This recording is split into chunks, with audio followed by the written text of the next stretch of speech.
شابة جزائرية وهي تطلب أن تنشر هذه القصة. يقول أكو شاب تعرفت عليه من بلادنا من مدينتنا، وأملي وأمنيتي أن يكون هذا فارس أحلامي وهو زوجي وشريك حياتي، ومقررة أنا إذا تزوجت أن أخليه أسعد إنسان في الحياة. وفعلا صارت القسمة واجتمعت وياه. قل سنة سنتين ثلاثة أربعة زواجنا بيه مشكلة، أطفال ماكو. بديت أراجع أطباء عندنا في الجزائر، طلع المشكلة عندي وليس عند زوجي. أم زوجي عمتها عرفت أن التقصير فيها، فقامت تسمعني كلمات وقامت تصر على ابنها أنه يكون يتزوج وشنو ذنبه وليش ينحرم من الذرية.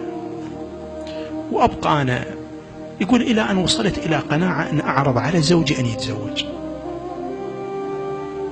قلت له تزوج، قل له هاي فكرة رفعيها من مخك أبدا، خلص أنت عندي وأنت مرتاح وياك.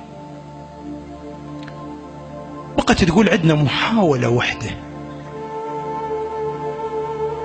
المحاولة أن أهلي أنا الوحيدة عندهم، لا عندهم ولد ولا عندهم أم وأب، وأنا بنتهم الوحيدة، فمعتزين بي ويردون يحافظون على الحياة الزوجية. فقرروا أن يبحثوني إلى فرنسا،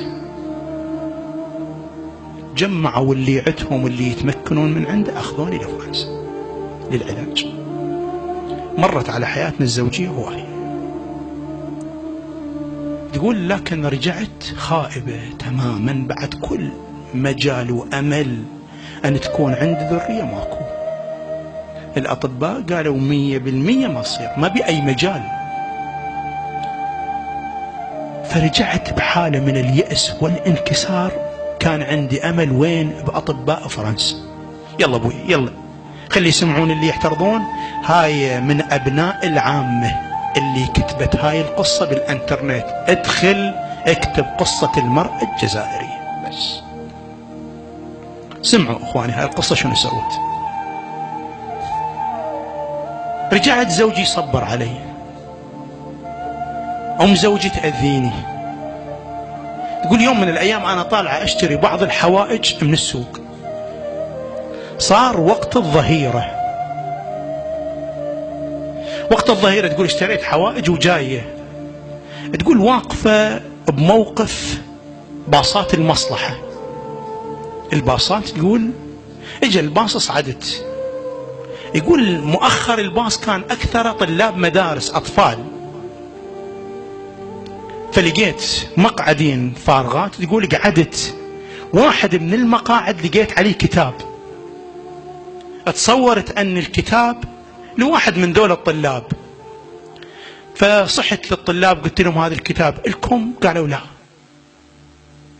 واحد من أصدقائكم نزل شافوا الكتاب؟ لا. يعني كأنه اللي صاعدين من مرحلة متقاربين وهاي يعرفون بعض. تقول أنا هم قعدت فتحت الكتاب، كتاب قصيدة عن الزهراء عليها السلام. كتاب أخواني تدرون من اللي كاتبه؟ كاتبه الشيخ محسن الفاضلي، من المشايخ اللي عندنا يكتبون الشعر في أهل البيت في مدينة قم. شو وصل هذا الكتاب إلى الجزائر؟ ما يندرى. شلون وصل إلى هذا الباص مال المصلحة؟ ما يندرى.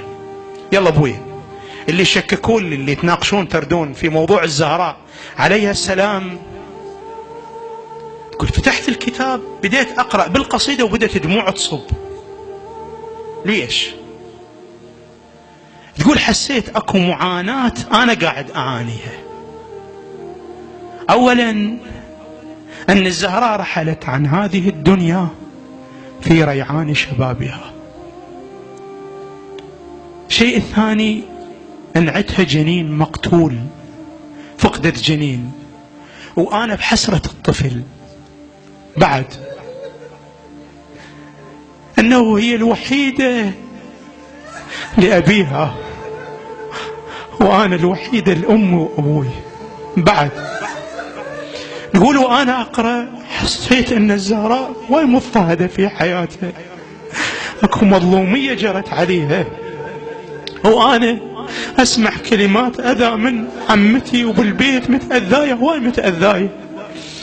تقول الأطفال اللي بالباص توجهوا إلي، قمت أجهش بالبكاء، ما امتلكت نفسي، بس توقف الباص نزلت تقول أسرعت إلى البيت، خليت أغراض البيت وتمددت على السرير والكتاب مفتوح خليته على صدري وأنا أبكي.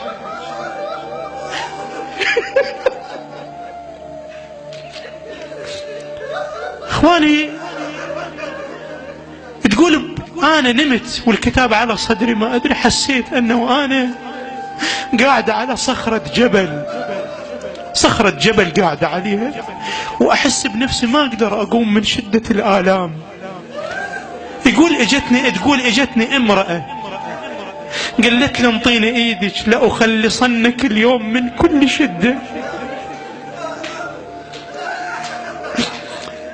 تقول اعطيتها ايدي، قلت لها انا ما اقدر اقوم، قالت لي انطيني ايدك انا اخلصك اليوم من كل شدة. تقول انطيتها ايدي وقمت، قلت لها منو انتي؟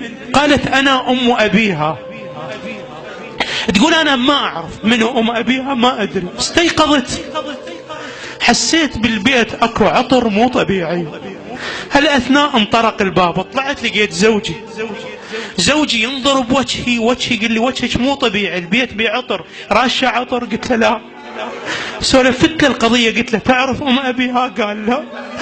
طلعت الجيرانة، قلت له تعرفين امرأة؟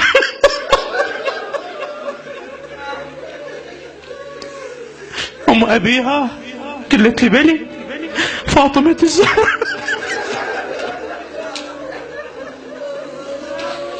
فاطمة الزهراء عليها السلام. تقول ردت ابحث عن مصدر عن فاطمة، رحت للمكتبة ما لقيت كتب. تقول دخلت على الانترنت ابحث، لقيت مصائب يجينا الحديث عنها ان شاء الله. المهم خلال مدة 4 شهور هي تبحث، دخلت التشيع لأنه وصلت إلى نتيجة. تقول قضية فدك لو ما يوقف عندي بس موضوع فدك يكفي. ليش؟ تقول واحدة من الاثنين، لو الزهراء تطالب بما ليس لها، لو أن الخليفة أكل أموال بنت رسول الله، واحدة من الاثنين. فإذا بنت الرسول تاكل حرام، إذن إحنا علينا خوف مرفوع القلم بعد. إذا بنت الرسول هالشكل خوف من نتيجة عامة الناس شلون؟ وإما أن يكون الخليفة أكل أموال بنت رسول الله. فتقول الطامة جدا كبيرة، دخلت التشيع. أخواني إلى 4 شهور كملت، دخلت التشيع، شعرت آلام ببطنها. قالت زوجها أخذني للطبيب، أخذها للطبيب، قال له زوجتك حامل وهي في الشهر الرابع. يا الله. بعد أخواني جابت ولد، سمته علي. تقول لي أنا حبيب الزهراء علي.